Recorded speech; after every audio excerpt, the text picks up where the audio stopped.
Good morning. I just got off of work and it's time for your DashCamDeets. Alright, so I got some crazy video to show you.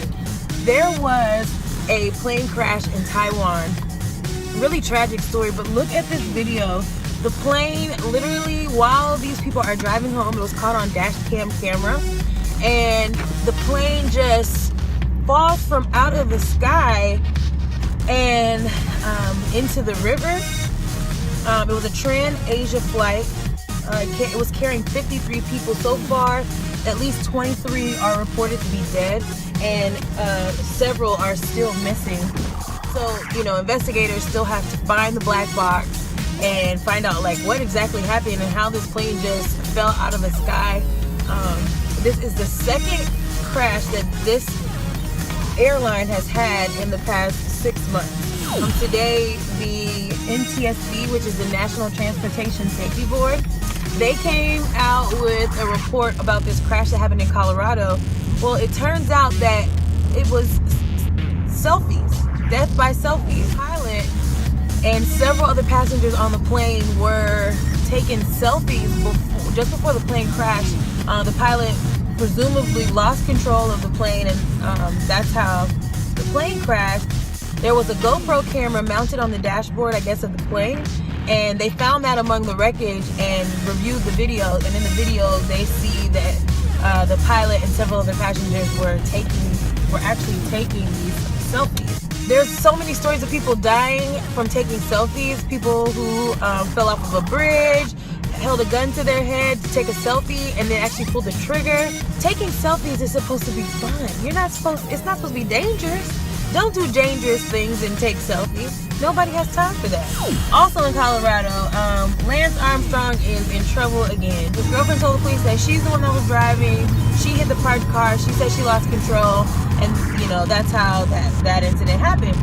Well, now it turns out that they were lying, and her and Lance decided that she would take the blame so that the national media wouldn't find out and do what we're doing right now, which is talking about Lance Armstrong because he ran into some parked cars. So she finally told police, and the only reason why she told police is because the police interviewed some valet workers who said that they saw him driving the car. So, Lance, you've already been stripped of 7 titles, okay? You're banned from cycling. You're not even supposed to get on a bicycle.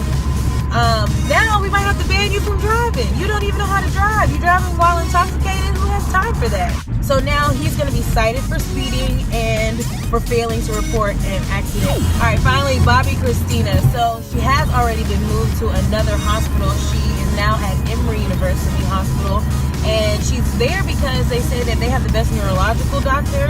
She's still fighting for her life. They say though that she's making small improvements. She can move. Apparently she moved her eyes. But the news today was that not only did she get moved from another hospital, but now there's a family feud starting up. The Houstons are upset with the Browns. They don't want them, I guess, in the hospital in the same area at the same time. So there's some sort of argument going on about, you know, territory of who's going to be visiting when. So that's going on. And then on top of it, a lawyer from Bobby Brown's camp says that Bobbi Kristina was never married. I mean, I was under the impression that she was married to her brother, Nick Gordon, this guy here in this picture. But it turns out, according to Bobby Brown's lawyer, that they were never married, and I'm guessing that was all a hoax. And it's so sad because, I mean, she can't even defend herself right now. I mean, people have all these speculations about what's going on. And then I also heard, and this might not be true, this was on a blog, the police have found someone that they are wanting to arrest or question who may have sold Bobbi Kristina drugs. So, I mean, man, there's a lot going on. You can only wish the best for somebody in that type of situation, but all this fighting is not going to help Bobbi Kristina come back. Like, they need to pull together. So all this bickering needs to like chill short. Anyways, that's all the news I got for you today. Hopefully you're well informed. Hashtag DashCamDeets. Follow us on Twitter and Facebook at DashCamDeets, at WLBMillie23, and of course, as always, hashtag Fox26 for life. Peace.